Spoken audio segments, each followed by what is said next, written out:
all for coming. I really appreciate you taking an hour out of your day to listen to me talk to you. I promise you'll get something out of today.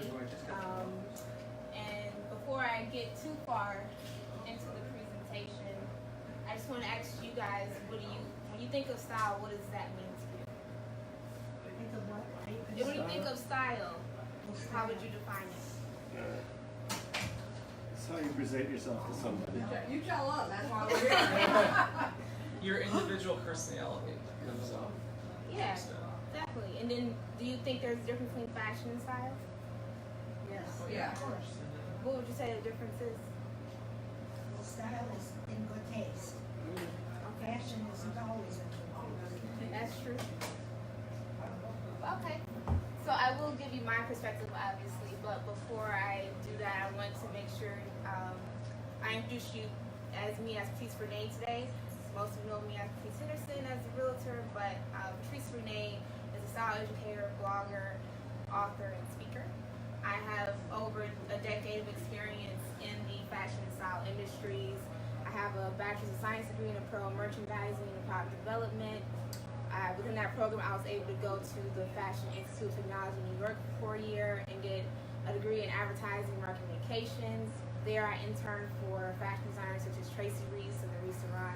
Tracy Reese is actually from Detroit, so that was good to do. I used to be a model. I started a fashion organization in high school. Had an online jewelry boutique. I mean, any area you can really think of, I've had experience in that area of the fashion and style industry. And what led me to get out of the fashion industry and focus on style was that first, when I graduated, it was very challenging for me to get a job in the area of fashion I wanted to.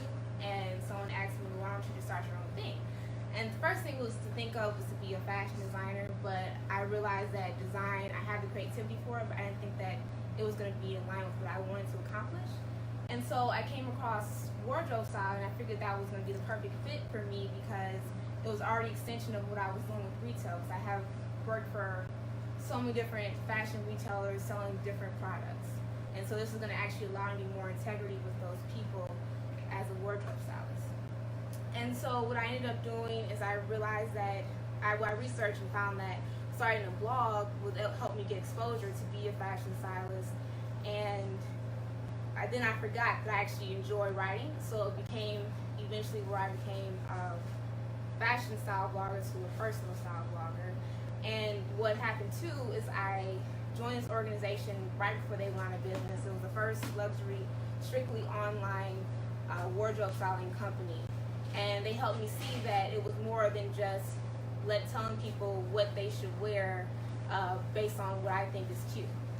And as I developed my blog, I've learned that your unconscious mind connects with your subconscious mind when you write. And so, in a way, I kind of learned for myself because I was pulling information from my unconscious mind that allowed me to realize what style really was about. And so then I got a certificate in personal styling from Amber Renee, who calls herself a style engineer. She's in Australia. She used to be on Project Runway in Australia. And that certificate taught me about personal styling as far as for celebrity styling and personal. So that's about me and why I'm credible, so why you should listen to me, but just know that it's it's all from my perspective. So what I've gathered is that fashion is really a money scheme. It's a way for obviously those kind of companies and retailers to make more money off of people. And the way they're able to do that is they feed into your self-consciousness and being self-conscious about yourself and your low self-esteem and make you feel that you need to buy more to feel more confident and beautiful. Prime example is a lot of women, they feel we wear tons of makeup to feel beautiful and they constantly buy more when we're really beautiful the way we are. Also, it kind of plays into your inability to be a smart shopper. So a lot of designers, they'll create the same thing every year. They may change one or two things about it, or they may just come out with the exact same thing and present it like this new item. But then there's the other part of it where let's say that red is the color for the season and green was last season. So you go into a store, you'll see a top that's red, that's the exact same shirt in green for 75% off. And you would think that most people just buy the green shirt, it's cheaper, it's the exact same shirt, no added value but the color. But a lot of people actually will buy that full price top because they say, well, you know, this is the trend. Red is the color, I have to wear red. Because if I don't wear red, then people are gonna think I'm out of style. So I don't want to be out of style, so I need to buy the red top.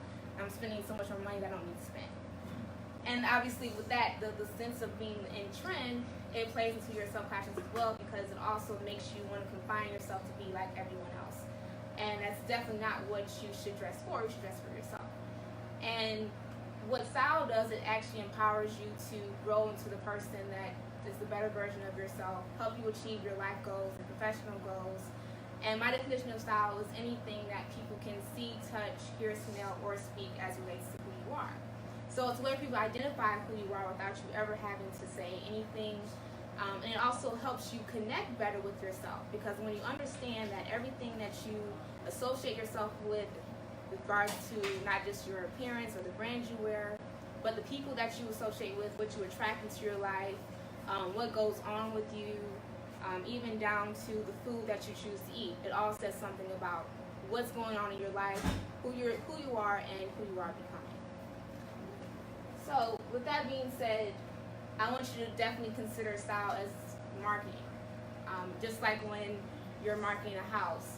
I worked for one retailer where they made it very clear, like, so we have our marketing for the purposes of if we can't get to a customer, then they can actually have our silent sale, which is marketing. So most of us are independent realtors, so we should definitely understand that whatever our brand is looking to accomplish, or whoever we're looking to attract, that we have to be in full alignment with that, what we're marketing, because we are the person. And some of us may think, well, you know, this is the job I have, this is what I can do when I'm on my job, when I'm at home, I'm someone else. And that can work sometimes in certain industries, or if you end up having a quick sale or things like that. But in real estate, for the majority of the reason, you have a long leeway before you close on a sale. Could be a few months, could be a few years. So in reality, even if you were putting on a facade, it's going to, at some point, your client is going to realize that, you know, you're going to go back to your natural state of being, and so you're not going to be able to put up that for too long. And for example of saying that maybe you're putting your marketing that you operate in a high level of integrity, or your brand operates in high level of integrity. Well, you obviously have to be in full alignment with that.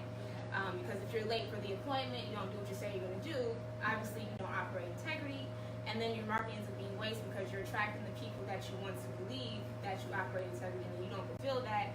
And then because you're not being your natural version of yourself, then you're actually not going to be happy with what you're doing. So there's also different ways that you can add that and present that you operate in level of integrity without even just saying, you know, I have a high level of integrity when you work with me.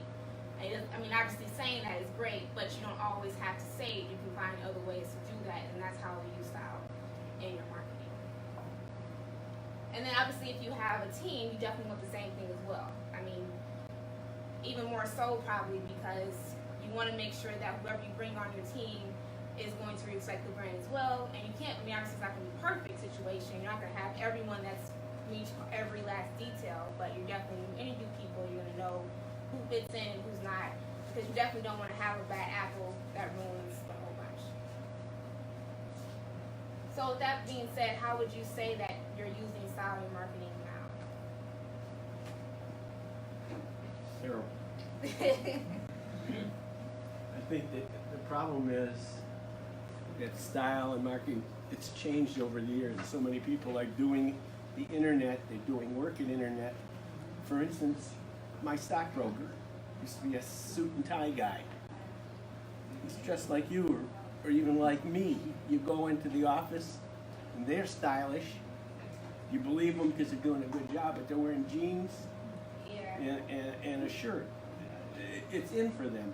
My doctor, I don't know about your doctor, a lot of them are in jeans with their lab coats.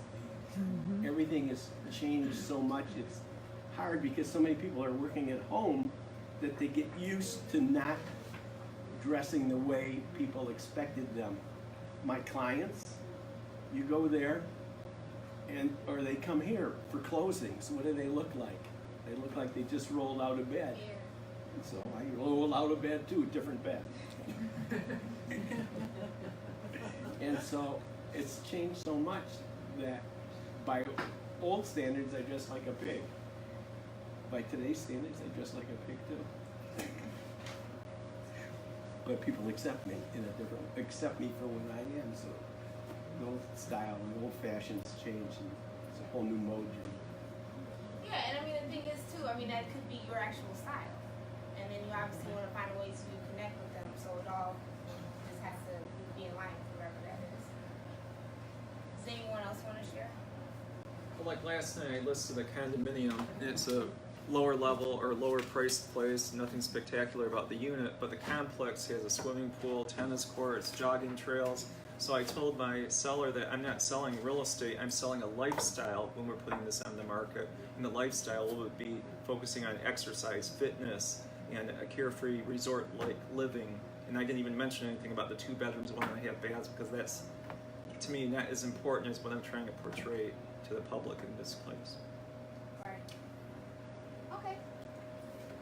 So, as I said, there's other ways to add to whatever you're looking to present without actually just saying it. And color is one of the big things that has a major impact. Some of you probably know this, but colors have different meanings. But the other thing to keep in mind is that every color has different meanings within themselves. They don't align with each other. So you want to make sure that you're presenting the color in the way that it works out for whatever you're looking to accomplish. Is this in clothing or cars or what? It's in everything, yeah.